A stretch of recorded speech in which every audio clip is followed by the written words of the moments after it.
ጠቅላይ ሚኒስትሩ እውነታውን አፈረጡ። ምን አደረኩ? ኢየሱስን ከመውደድ ውጭ ለኢየሱስ ልዘምር ከማለት ውጭ ለምን አልሞት? ለምን አይዘከዝኩኝም? በቃ ለኔ ክብሬ ነው ኢየሱስ። ሊቃውንቱ ዝምታቸውን ሰበሩ። ስለ ትግራይ ሕዝብ ዝም አንልም። ጥብቅ የሆነ ደብዳቤ ለጠቅላይ ሚኒስትር ዶክተር አብይ አህመድ ተላከ። ሰላም ሰላም፣ ውድ ጊዜ ቲዩብ ቤተሰቦቻችን እንደምሰነበታችሁ፣ እንዴት ቆያችሁልን? ሰላም እግዚአብሔር ከእናንተ ጋር ይሁን። እንግዲህ በዛሬው የመረጃ ሰዓታችን አዳዲስ መረጃዎችን ይዘንላችሁ ተመልሰን መጥተናል።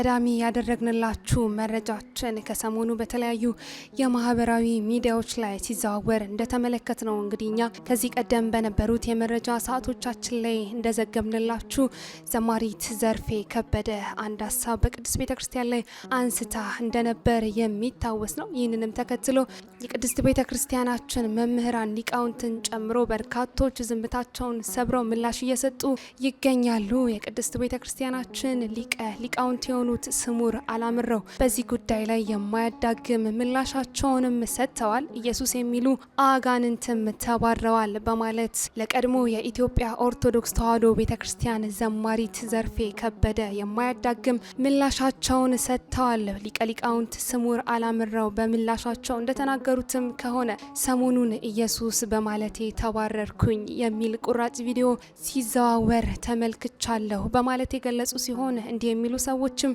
ከኦርቶዶክስ የተባረርነው ኢየሱስ በማለታችን ነው ማለት የማይቀር ዜማቸው ነው በማለትም ተናግረዋል። እኛም የሁል ጊዜ መልሳችን ይህ ነው። አጋንንትም ኢየሱስ ኢየሱስ እያሉ ጮኸዋል። ጩኸታቸው ግን ከመባረር ከመገሰጽ አላዳናቸውም። ያባረራቸውም ራሱ ባለቤቱ ኢየሱስ ክርስቶስ ነው በማለት ሊቀ ሊቃውንት ስሙር አላምረው በማቴዎስ ወንጌል ምዕራፍ 8 ከቁጥር 29 ላይ እንዲሁም ደግሞ በሉቃስ ወንጌል ምዕራፍ 4 ከቁጥር 34 ላይ የተቀመጠውን አምላካዊ ቃል በመጥቀስም ተናግረዋል። ኦርቶዶክሳዊት ቤተክርስቲያንም ከጌታዋ የተማረችው ይህንን ነው በማለትም አስረግጠው ለዚህ መሰረተ ቢስ ለሆነው ሐሰተኛ ክስና ንግግርም ምላሻቸውን ሰጥተዋል። እንደ ጋንኤል ኢየሱስ ኢየሱስ የሚሉትም ቢሆኑ ስሙን ለድህነት ያይደለ ለክህደት ሲጠሩት ይመከራሉ፣ ተው ይባላሉ። አልሰማ ሲሉ ግን ይባረራሉ፣ ይወገዛሉ።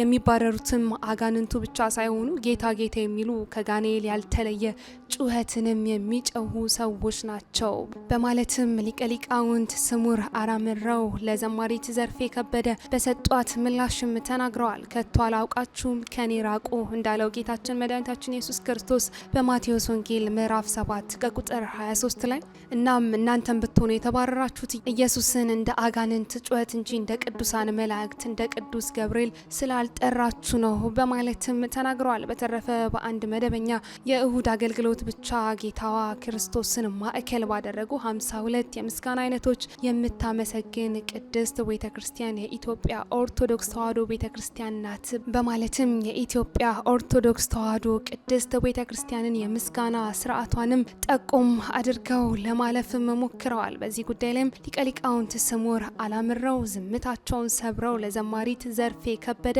የማያዳግም ምላሻቸውን ሰጥተዋል። ሌሎችም የቅድስት ቤተክርስቲያናችን መምህራን በዚህ ጉዳይ ላይ ምላሽ እየሰጡም ይገኛሉ። ሌላኛው መረጃችን ደግሞ ለጠቅላይ ሚኒስትር ዶክተር አብይ አህመድ የተላከውን ደብዳቤ የሚመለከት ይሆናል። ከወደ አሜሪካ የሚገኙ የትግራይ ተወላጆች ትውልደ ኢትዮጵያውያን ስለ ትግራይ ዝም አንልም በማለትም ንቅናቄ መጀመራቸው ተሰምቷል። የኤርትራ ኃይሎች ከትግራይ እንዲወጡ ለጠቅላይ ሚኒስትር ዶክተር አብይ አህመድም ጥሪ እያቀረቡም ይገኛሉ። በውጭ ሀገር የሚገኙ የትግራይ ተወላጆችም የሰላም ድርጅት ስብስብ የሆነው ስለ ትግራይ ዝም አንልም የተሰኘው ንቅናቄም በትግራይ ክልል እየተባባሰ የመጣውን የጸጥታና የሰብአዊ ቀውስ በመጥቀስም የኤርትራ ኃይሎች በአስቸኳይ ከኢትዮጵያ ግዛት ከትግራይ እንዲወጡም ለጠቅላይ ሚኒስትር አብይ አህመድ ግልጽ የሆነ ደብዳቤ መላካቸውም ተሰምቷል። ንቅናቄው የካቲት 9 ቀን 2018 ዓ.ም በጻፈው ደብዳቤም በርከት ያሉ ሀሳቦችንና ነጥቦችን ያነሳ ሲሆን የኤርትራ ኃይሎች መገኘት የፕሪቶሪያው ስምምነት ወይንም ደግሞ የኤርትራ ኃይሎች ወደ ኢትዮጵያ መግባት አሁንም በትግራይ መገኘታቸው የፕሪቶሪያው ስምምነት የሰላም ስምምነት አፈጻጸም ላይ በከፍተኛ ሁኔታ እያደናቀፈ እንደሚገኝም ንቅናቄው ገልጿል። ሰፊ የትግራይ ግዛትም አሁንም በኤርትራ ወታደራዊ ኃይሎች በህገወጥ መንገድ ተይዘው እንደሚገኙና ይህንንም የኢትዮጵያ ሉዓላዊነትን የሚጥስ መሆኑንም ጠቁመዋል። የፌዴራሉ መንግስትም የሀገር መከላከያ ሰራዊትም በድንበር አካባቢዎች በማሰማራትም የዜጎችን ደህንነት እንዲያስጠብቁም ጥሪያቸውን እያቀረቡ ይገኛሉ። በትግራይ ውስጥ ያለው ወቅታዊ የፖለቲካ ሁኔታ ወይንም ደግሞ በህጋዊ ጊዜያዊ አስተዳደር ላይ መፈንቅለ መንግስትም አድርገዋል የተባሉት ወታደራዊና ፖለቲካዊ ቡድንም ከኤርትራ መንግስት ጋር በማበር በኢትዮጵያ መንግስት ላይ እያሴረና እንዲሁም ደግሞ በትግራይ ተወላጆች ላይ የጥፋት ስራውን ለመስራትም እያቀደ መሆኑንም ደብዳቤው ጠቁሟል። ይህ ቡድንም የትግራይ ወጣቶችን ለውጭ ጥቅሞች አሳልፎ እየሰጠ እንደሚገኝና ዜጎችም በኃይል ወደ ኤርትራ ወይንም ደግሞ ሳዋ ወታደራዊ ማሰልጠኛ እያጓጓዘ መሆኑንም የሚገልጹ ሪፖርቶችም እንዳሉ ንቅናቄውም አመልክቷል። በቀረበውም አስቸኳይ ጥሪ መሰረት እንግዲህ ጠቅላይ ሚኒስትር ህገ መንግስታዊ ግዴታቸውን በመወጣት የክልሉን ህዝብ ከጥፋት እንዲታደጉና ክልሉ ወደ ለየለት ጦርነት እንዳይመለስም ስልታዊ እርምጃ እንዲወስዱም ንቅናቄው አሳስቧል። የትግራይ ህዝብም ሰላም፣ ፍትህና የህግ የበላይነት የሰፈነበት የወደፊት ህይወትም እንደሚናፍቅ የሀገር መከላከያ ሰራዊትም የሀገሪቱን ሉዓላዊነት ለማስከበር የሚያደርገውንም ጥረት ድጋፍ ለመስጠት ዝግጁ መሆናቸውንም እየገለጹ ይገኛሉ። ይህ ደብዳቤም ለተባበሩት መንግስታት ድርጅት፣ ለአፍሪካ ህብረት እንዲሁም ደግሞ ለአሜሪካ የውጭ ጉዳይ ሚኒስትርና ለሌሎች ዓለም አቀፍ ተቋማትም በግልባጭ እንዲደርስ መደረጉንም ጠቁመዋል።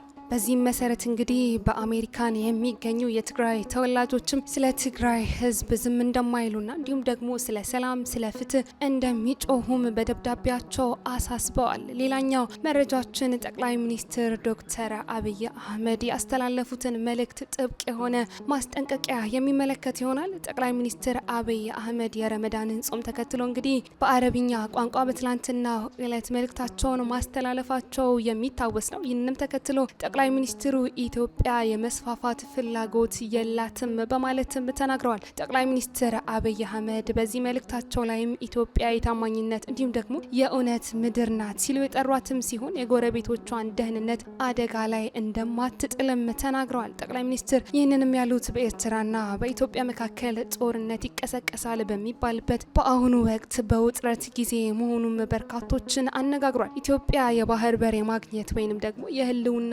ጉዳይ ነው ስትል ከገለጸች ወዲህ በሁለቱ ሀገራት መካከል ያለውንም ግንኙነት ሻክሮ መቆየቱንም ጠቅላይ ሚኒስትሩ የጠቆሙ ሲሆን እንደ እውነት ምድር ወራሽነታችንም ለመላው ዓለም ማረጋገጥ የምንፈልገው ኢትዮጵያ መሬት የመውረር ወይንም ደግሞ የመስፋፋት ፍላጎት እንደሌላትና የጎረቤቶቿን ደህንነት አደጋ ላይ እንደማትጥልም ተናግረዋል። ጠቅላይ ሚኒስትር የውሃ ሀብታችንን ተጠቅሞ ለማልማት ያለን ፍላጎትም በምንም መልኩ የሌላውን ድርሻ የመቀነስ አይደለም ሲሉ ለግብጽ ምላሻቸውን የሰጡ ሲሆን ኢትዮጵያ፣ ግብጽና ሱዳን በታላቁ ህዳሴ ግድብ አስተዳደርና የውሃ ሙሌት ላይ ለአመታት ድርድር ሲያደርጉ ቢቆዩም ነገር ግን ሁሉንም የሚያስማማ መቋጫ ሳይደረግ መለያየታቸው የቅርብ ጊዜ ትውስታችን ነው። ታዲያ ይህንንም ተከትሎ ጠቅላይ ሚኒስትር ዶክተር አብይ አህመድ በመልእክታቸው አባይ ታላቅ ወይንም ደግሞ መለኮታዊ ስጦታ ነው ያሉ ሲሆን ከግጭት መድረክ ይልቅ የትብብር ድልድይ ይሆናል በማለትም ሁሉም ከዚህ ወንዝ በፍትህና እኩልነት መጠቀም አለበት ሲሉም አሳስበዋል። ግብጽ የታላቁ የኢትዮጵያ ህዳሴ ግድብ ግንባታን በመቃወም ለአመታት ብሔራዊ ጥቅሜን ይነካል ስትል በዚህም ስጋቱ አማካኝነት እስከ ዋይት ሀውስ ድረስ አስተጋብታ እንደነበር የሚታወስ ነው። ይሁንና ኢትዮጵያ ለጎረቤቶቿ ታማኝ ሆና ትኖራለች ያሉት ጠቅላይ ሚኒስትር አብይ አህመድ ኢትዮጵያ ማንንም አትጎዳም፣ በዝምታም አትቀመጥም፣ የማንንም ድርሻ ለማሳነስም አትፈልግም በማለትም ጠቅላይ ሚኒስትሩ በኢትዮጵያ ላይ እንዲሁም ደግሞ በታላቁ የአባይ ግድብ ላይ ቅራኔን ለሚያነሱ አካላትም ጥብቅ የሆነ ማስጠንቀቂያቸውን ጭምር ነው ያስተላለፉት። ኢትዮጵያ ዛሬ ከ130 ሚሊዮን በላይ የሚሆኑ ህዝቧን ከድህነት ለማውጣት ትግል እያደረገች መሆኑን የጠቀሱት ጠቅላይ ሚኒስትር ዶክተር አብይ አህመድ አካባቢዋን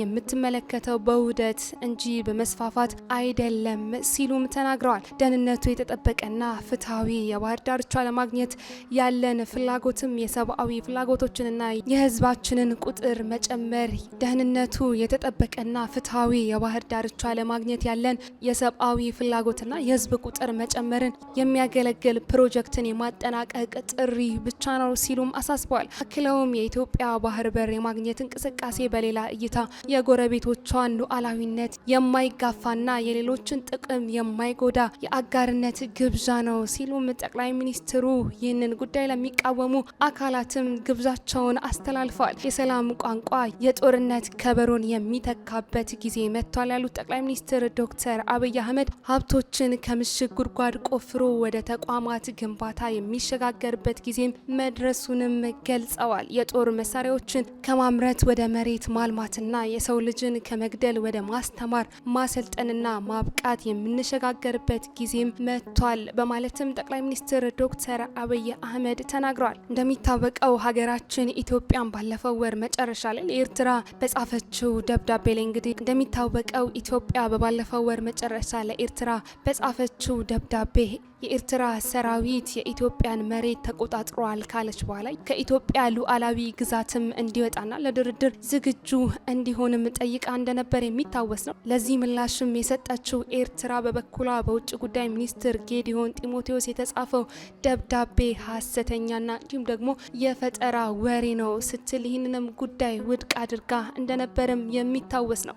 ይህንንም የቃላት ጦርነት ተከትሎ በርካቶች ኢትዮጵያና ኤርትራ ወደ ለየለት ጦርነት ያመራሉ የሚሉ ስጋቶችን አስቀምጠው እንደነበር የሚታወስ ነው። ይህንንም ተከትሎ ይመስላል ጠቅላይ ሚኒስትር ዶክተር አብይ አህመድ እኛ ለጎረቤት ሀገሮች ደህንነት እንጂ ስጋት ልንሆን አንችልም በማለት መልእክታቸውን ያስተላለፉት።